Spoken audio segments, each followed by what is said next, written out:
Anakapalli GVMC 24వ ward incharge Korukonda Raghava ఆధ్వర్యంలో మంగళవారం జరిగిన ఎన్నికల ప్రచారంలో వైఎస్ఆర్ కాంగ్రెస్ పార్టీ ఎమ్మెల్యే అభ్యర్థి మల్సాల భరత్ కుమార్ పాల్గొన్నారు. ప్రచారంలో భాగంగా కరణాల వీధి, చిన్న వీధి, జంపరవారి వీధి మరియు పప్పుల వీధిలో జరిగిన ఎన్నికల ప్రచారంలో భరత్ కుమార్ అడుగడుగున మహిళలు పూల వర్షంతో హారతులిస్తూ ఆశీర్వదిస్తున్నారు.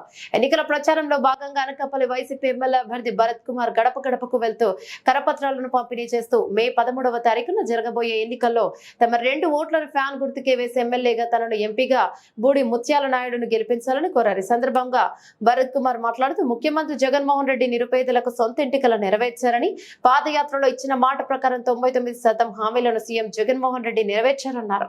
ఎమ్మెల్యేగా తనకు ఒక అవకాశం ఇస్తే అనకాపల్లి నియోజకవర్గాన్ని మరింత అభివృద్ధి చేస్తానని తెలియజేశారు. ఈ కార్యక్రమంలో పట్టణ వైసీపీ నాయకులు మందపాటి జానకి రామరాజు, డాక్టర్ రామూర్తి, గాడి మాధురి నాయుడు, నుదిటిపాటి తాతాజీ, ఆరిపు కామేష్, ఏడవకుల నారాయణ, కోరుకొండి కన్నా, షడగోపం, క్రాంతి కుమార్, పి వెంకటరాజు, గ్రంథి రాజేష్, నక్క నరేష్, కేతిరెడ్డి ప్రసాద్, కొనతాల సత్యబాబు, ఈశ్వరరావు, మహిళలు, కార్యకర్తలు తదితరులు పాల్గొన్నారు.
ఇంటి దగ్గరకు వస్తున్నాయి, తెలుసు కదా.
ఇక్కడికి మేరకు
బాబాయ్ చిన్నది రమేష్ గారు